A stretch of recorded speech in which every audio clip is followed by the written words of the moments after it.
Yeah, hey there, it's Wrench Gear here, and here's the next project we got on the way here, or I have on the way anyway.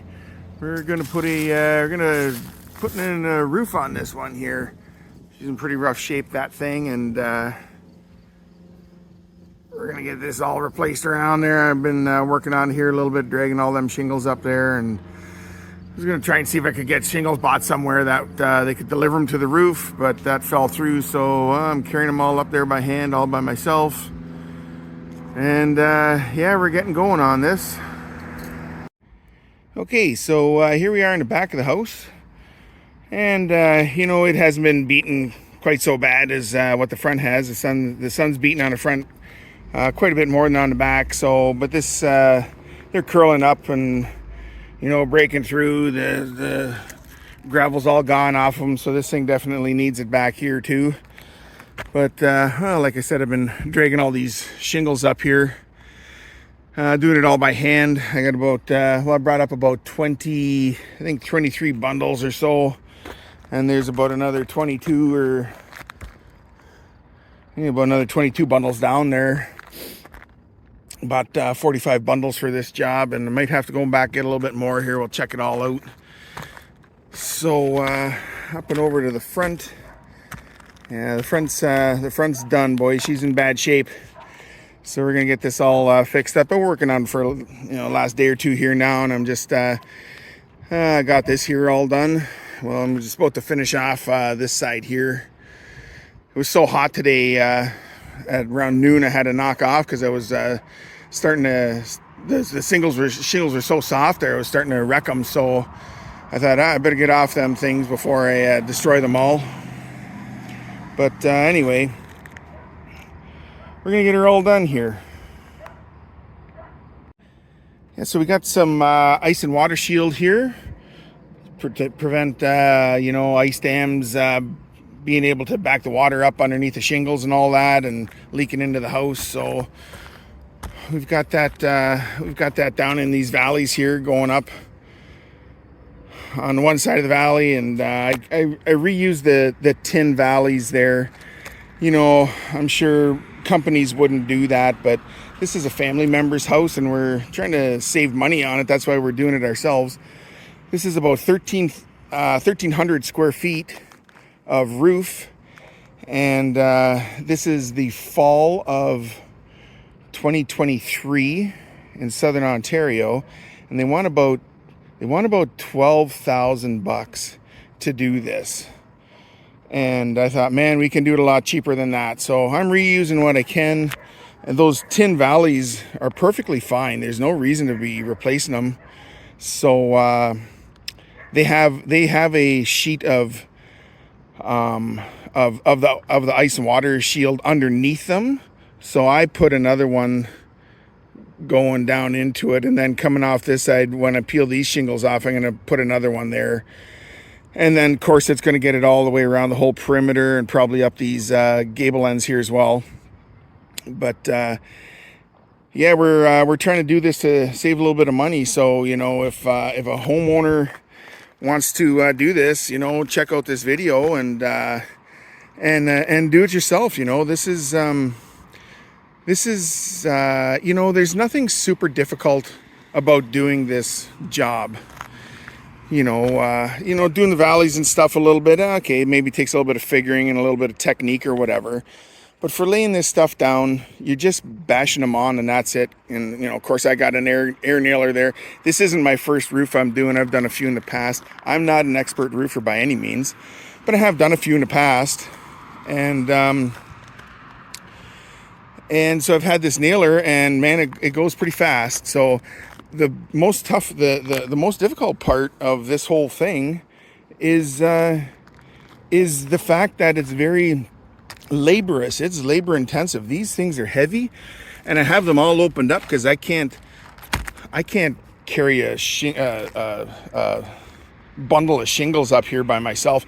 Other guys much younger than I do and whatever, and I did too when I was in my 20s, but I got news for you, I'm not in my 20s anymore, right? So I split them up into 2 or 3 little bits, and I bring them up a bit at a time, and takes you a day to get them up or whatever. And that's how you do it, you know. You can't kill yourself. But it's very labor intensive, this job. Other than that, it's not technically difficult if you have a roof like this, right? This is a plain, you know, straight on roof. Not a whole, there's you know, so we got two valleys there, big deal, you know. There's not a whole lot of you know, dormers with valleys everywhere and crazy angles and all kinds of nonsense. And it's not a very steep angle here. This is like a 4 and 12 or something pitch. But anyway, we're going to get this thing all done over the next little bit, and I'm gonna try to cross here without falling down. But yeah, we're gonna get it done and get onto it, and get it done before the winter time's coming. So yeah, so we have. Let me get down here without falling. That's the old tin valley. I got starters here, starter strips. I got that ice and water shield. There's starter strips going along the edge down as well, and it's all good. So I'm gonna bash this here, hammer this on, and get some capping on it for today. And that's going to be it for today, because we got other stuff planned for tomorrow, and then they're calling for rain the day after. So I'm going to get this thing all sealed in tonight, and call it good. All right, so here's my my portable compressor that I'm using to run that air nailer, that air gun. Yeah, don't look at the name on that. I'm not promoting the name, so don't look at that. But anyway, I think this is a pretty good quality compressor. You know, all made in USA, the whole bit. He's a little bit of an older one, a few years older, this one, so maybe it's got some better quality still in it than maybe some of the brand new ones aren't quite so good. I don't know, whatever. Anyway, this thing here runs pretty good. 20-gallon tank on him. This is a 2-horse motor and pump combination. It's all cast iron, the whole thing. Probably aluminum head, but cast iron body there on that pump. And he delivers 5.5 CFM there at 90. And yeah, 2 horse, 20 gallons, whatever. This is a 2011 model. So he's not brand new, that's for sure, but this thing makes a lot of air. So we have him got the output pressure here regulated back to 80 psi when I'm shooting. It looks a little bit high now, but that's because it's not being used. Air pressure coming back up the line and making that gauge look high. But he's shooting at about 80 psi. And that seems to be pretty good for not blowing the nails through the shingles.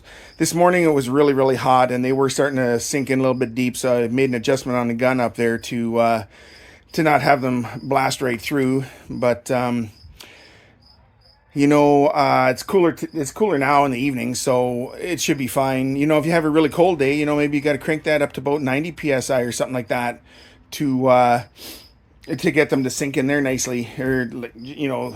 So the top of your nails got to be flush with the surface of the shingle. But anyway, yeah, we got a couple of airlines here hooked together, and up it goes. So I'm gonna crawl up there now, and we're going to finish off that bit of that dormer there. So here we are finishing off this triangle area of this dormer here, or whatever you want to call it. So, you know, when playing around with the valley here, you know, people are using tin, or people are making, this is called an open valley. People are making closed valley, and they interweave the shingles, and I find that all very difficult for me. I don't understand it. I don't need to understand it in this case, because I got this here. But what you got to keep in mind is you never ever want to be putting any nails, you know, within, I don't know what they say, 6 inches, 8 inches, I don't know what it is. This is probably, well, I don't know, whatever that is, 7 inches maybe. So you know what, maybe that one should have been up a little bit higher, but anyway, that's where it is now. So what you want to watch too here is the water comes tearing down the roof here from the rain, and it comes down into here. Sometimes you will see that somebody has bent a little I don't know what you want to call it, a hill in here, a mountain peak. I don't know what you want to call it. They bend a thing on here on a break bend there when they're making these valleys. So when the water comes shooting down here, it hits that, and it slows it down from trying to scoot down and then rush up underneath these shingles and go into the back here. So anyway, we don't have that here, and these valleys been on here for, oh geez, probably close to 20 years now. We've never ever had a problem with a leak from water rushing down here and getting in behind. And I can see by the last guy that did this roof, I saw how when I took this all apart this morning, I saw what he'd left, and so the protection that I'm providing is way more than what that guy left on here. So anyway, you come along here and you stick this thing on and line them up here good, whatever. And then you know, you bang them down in numerous spots, and then you're gonna watch where you've got these starters nailed in the valley and kind of continue on down, and that'll be your last one, so that you're gonna be far enough away from all of this business here. But yeah, nail them on, boom, boom, boom, and then we're gonna grab a framing square, and we're gonna line them up. We're gonna line up here, and we're gonna line them up down here, and then we're gonna take a knife hook blade, and we're gonna scooch them on down here, and boom, you got it. And it's as easy as that. There's not a whole lot more to do in this stuff. So anyway, we're gonna try and get that thing nicely lined up here, and we're far away from the nails underneath. Underneath is here, so we don't have any, you know, I would have liked to have been a little bit farther away than that one, but would have needed more planning than what I did. So anyway, we're here, and we're gonna shoot this guy down.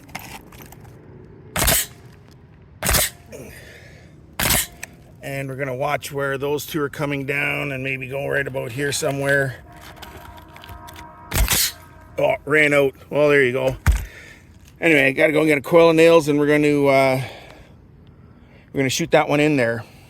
So if you're getting anything out of this video at all, maybe homeowners watching this thing thinking, hey man, I can do it. Yeah, you know what, you can. So please hit the like and subscribe there for me, and you know, leave a comment below that you liked it or you didn't like it, or you got something out of it, or as I said, I'm not a professional roofer by any means, so I might be getting beaten up here by a bunch of roofing guys, but anyway, let me know what you think. Thanks. All right, so I just got one nailed in here, and I just sliced that guy off of there. But here's something to think about here. This little tab on the end, if water comes shooting down here off of the roof on a heavy rain, and it does be able to make it up underneath there and get onto this edge of this shingle, there could be a tendency for it to run along here and kind of scoot down the back. So what you might want to do, I'm always doing this, you might want to cut this off a little bit. Cut the end of this thing off, just like this.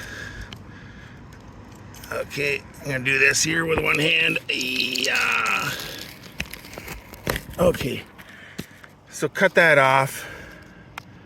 Throw him away. Now if water comes up behind there and tries to make it onto here, it's going to have to get up here, and it's going to trickle back down underneath the next shingle. It's going to come back down on there, and it's going to go into the valley and get away. So that's one thing to think about on that. All right, there's the ice and water dam went on there on the other side of that valley. And I did a little bit there the other day, right down the far end there, and there is ice and water dam underneath of that. Although there is a little bit of a shot of plywood still showing there. Actually, I got a little piece of here. I think I'm just going to throw that on over top of that, and then we're going to put some rolled felt paper on there, and we're going to shingle this thing all up. I got to get going. It's going to be dark. Dark in about an hour from now, and this will be a little bit fussy here with all this cutting again here. So yeah, I got to keep rolling away on this. All right, so I stuck that little bit of that ice water shield there way down that bottom corner there, and we got the tar paper on everything there, that felt paper. About maybe about a 6-inch overlap on those things there. So you know, like I said, there might professional roofers and stuff would say, "What the heck is that guy doing?" But in all honesty, that's a whole lot better than what was on there before. Because when I took it off there, when I took the old shingles off, there was no felt paper underneath there at all. So it's got to be at least better than what the previous guy did. And that was a company that came in and did that about, I don't know how long ago that was. This roof is, I don't know, 15 years, 20 years. I don't know, I can't remember. It's been an awful long time though. But anyway, we're going to put some starters up that valley and along that far edge there.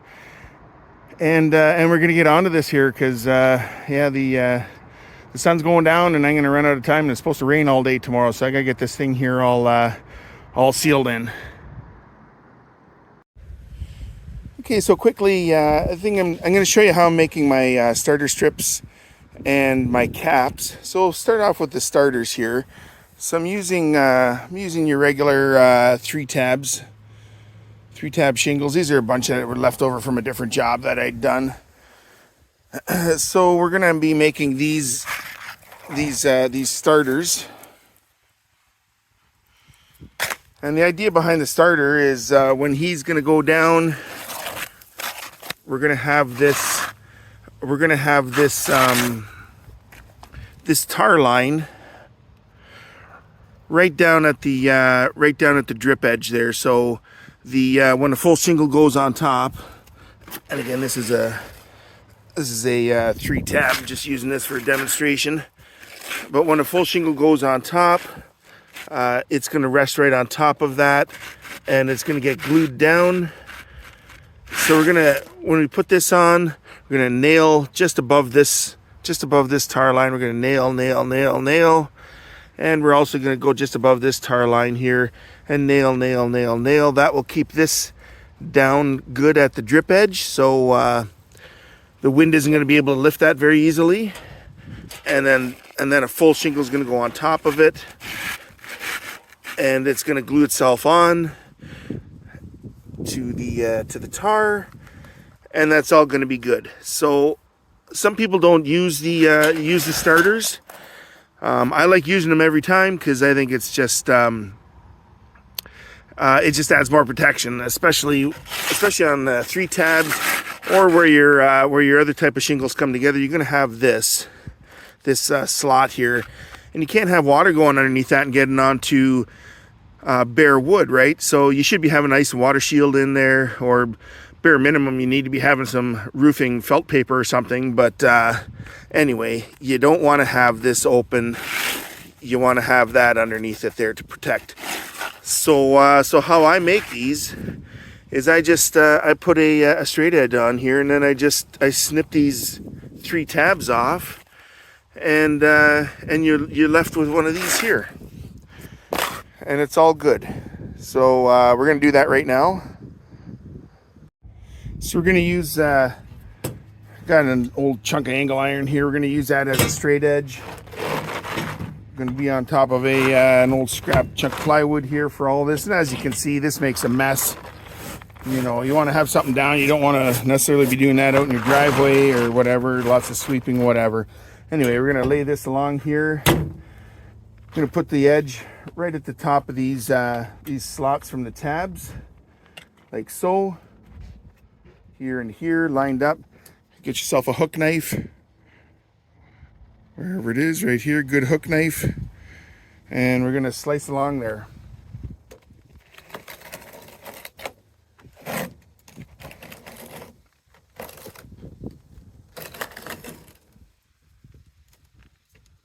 All right, that's it. So you take the 3 tabs, pitch them off to the side, and here you're left with the perfect starter. And I got the good tar line on there to glue the next one down onto. Okay, so when you're making your ridge caps, actually I should say that, you know, you can go out and you can buy starter strips. However, around here they're the exact same price as a bundle of 3-tab shingles, and I had all these ones left over, so I'm just going to use these ones up because they were nothing anyway. And you can also buy ridge cap shingles as well, but I typically make my own.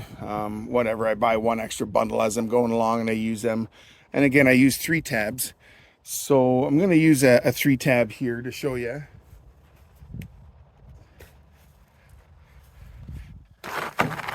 So I got the 3-tab here. Now the job that I'm about to do uses 2-tone brown, and these are blacks, so, or 2-tone black, whatever. So I'm just going to waste this one here. It doesn't much matter, but just show you how quickly I go about doing this. And I flip them over, and I cut the section out on a bit of an angle here. So I'm just going to do this here. So I grab them,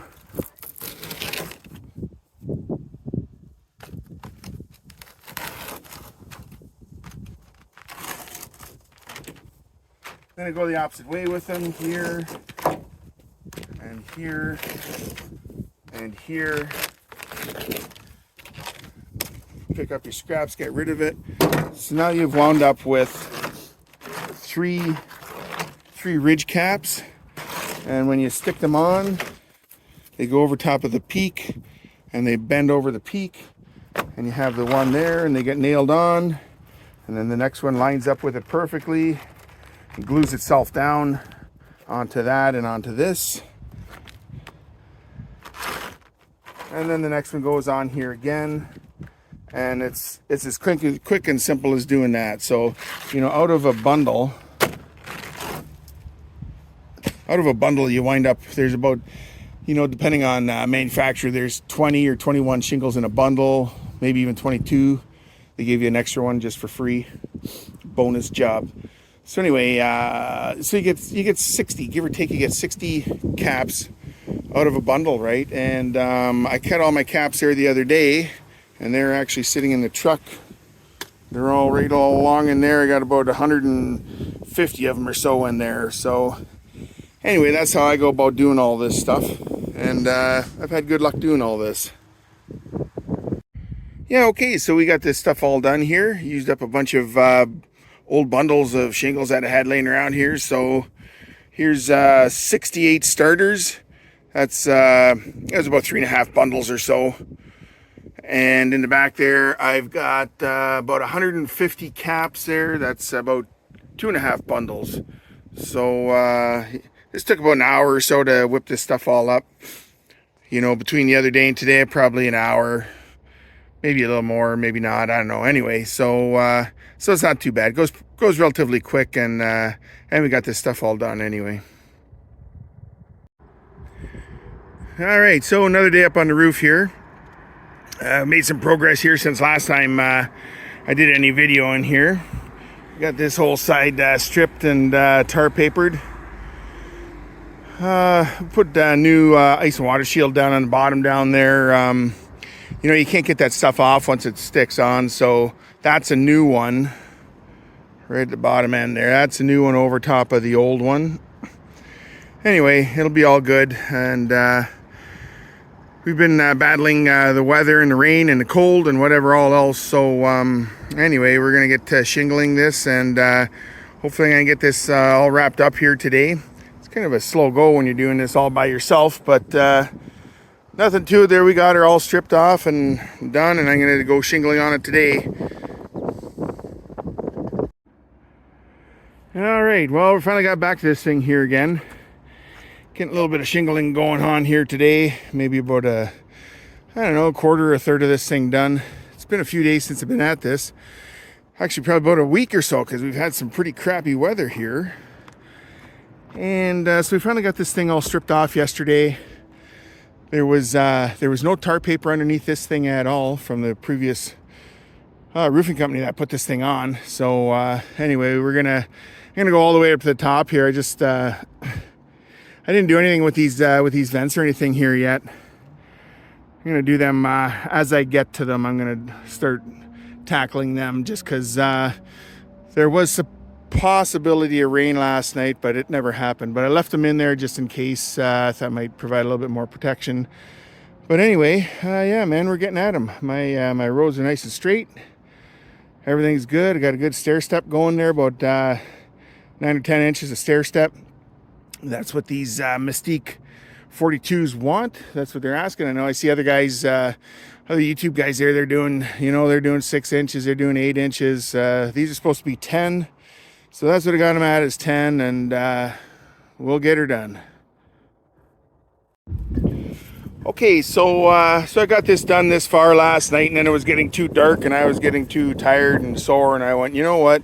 There was no rain in the forecast for last night, so I left it like this.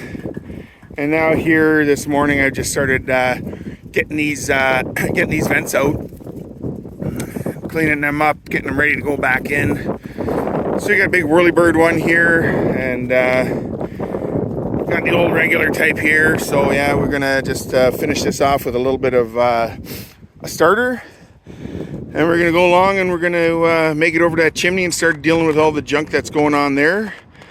And yeah, I should have no problem at all getting this all wrapped up today, finish the whole job off. So it'd be nice to get it done and over with. Alright, so this is how I've been cutting my stair steps for this. These shingles are 42 inches long, and they want you to stair step them by 10 inches. So instead of measuring every single one of them, I do one of these things here, do that from the edge, and then I add about an inch here. And that's right in about the 10 inches. Right where I got that all scratched up here. So, see, there you are, about 10 inches or so. Upside down 10 inches. So, yeah, so you cut that first 10 inches off. You use this remaining piece as the first one that's going to go down there to start things off. And then you cut one in half. Which is that one there from the previous stair stepping that I was doing. So it'll be the next one up, and then this little 10-incher will be the last one, and you'll always have opportunity to use that half again excuse me, there on the next go around of it all. So we're gonna get this stepped up here, and I'll show you how this all looks. So this is how this turns out here. So you got a full length one, full one here.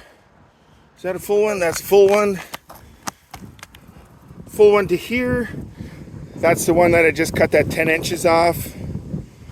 There's the half one that was from previous. And then there's the 10 inches that I had just cut off of this one. So yeah, so that's how it works along. Now you just go cruising right along. The next one above that will be a full length one coming all the way over again.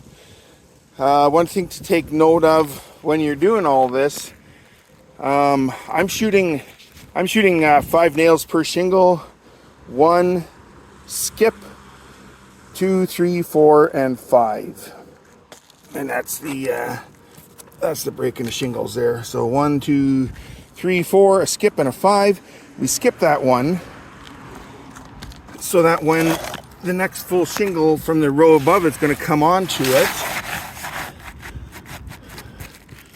we're going to have an area where there's going to be no nail around any of this here, because the nail is way over there.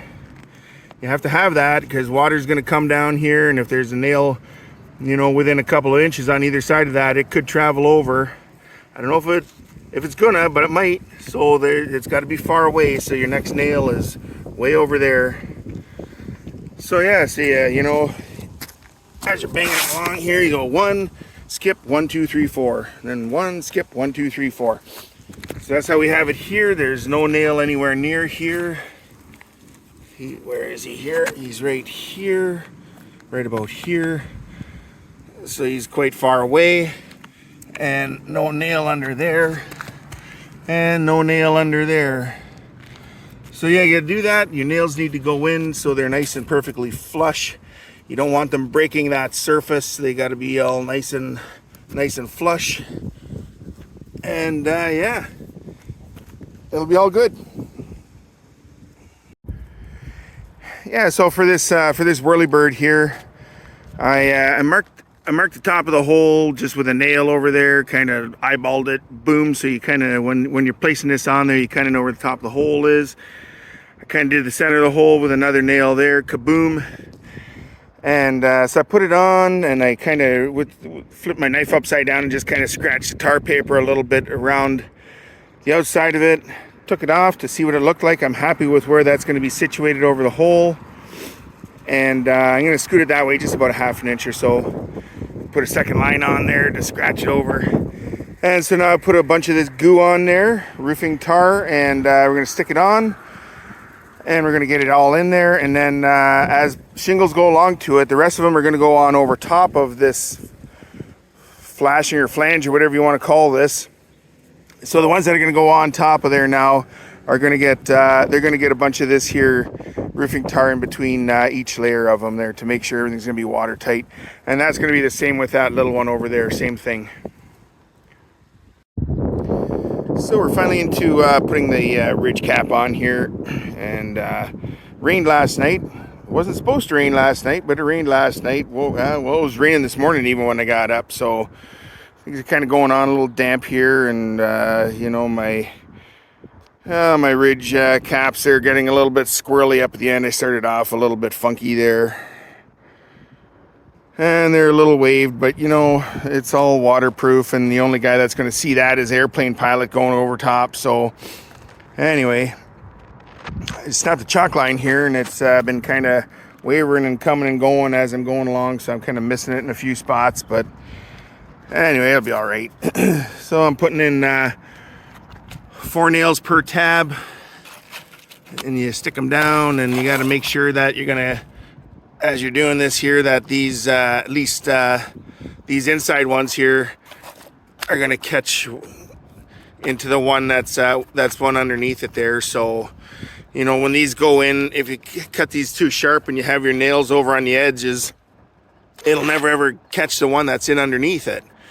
So I'm always putting in 4 like that, just to make sure that I'm gonna catch the one underneath it in the middle here somewhere. So hopefully we're gonna get some warm weather here yet. This is we're almost into Halloween here, late October, so hopefully we're gonna get some warm weather that's gonna activate some of this tar yet before the winter winds come and try and peel this stuff all off.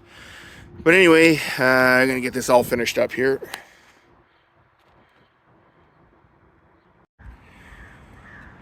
Well, so there you go. We're gonna call this one here done now. Got that ridge cap on. I made it about as crooked as I possibly could. So there you are. Anyway, it's watertight. I have seen worse. I've also seen a lot better. But anyway, I think this thing here turned out okay. I just took this leaf blower here and I blew off all the debris and got rid of everything there. I got to go run around now, just clean these eave troughs out. Spend a little bit of time doing that. And anyway, we're going to call this one quits here. I went around and some of these exposed nail heads on some of these flashings and stuff there. I smeared a little bit of roofing tar on them and around the that flashing there on the chimney. I tried to doctor it up a little bit there, and we're gonna do this. We're gonna do this here 2-foot section here along here, but I'm gonna leave that till springtime. It's pretty tough. It certainly needs replacing, but it'll manage through the wintertime. It'll do it. So anyway, we're gonna call it done. Good enough for now. So anyway, I hope you got something out of this little video here. It's turning into a long video again, but anyway, maybe help send me along to do it. Should give honorable mention to my son-in-law. He came up here one day, had a free afternoon on his hands there, so he came up here and helped me do a little bit of stuff here, some stripping of the backside of these shingles here and what have you. So thank you very much for that. But anyway, yeah, it's all good. So please hit the like and subscribe for me. Leave a comment down below there if you liked it or if you didn't like it. And try not to beat me up too much. Some of this stuff here, like I said, I'm not a professional roofer, and sure, real roofers there are gonna, chop me all up. But anyway, this is good. It's gonna last for 25 years, and it's all watertight. So perfect. Anyway, hit the like and subscribe for me, please. Leave a comment, and until I catch you on the next adventure or project. Until then, have a great day.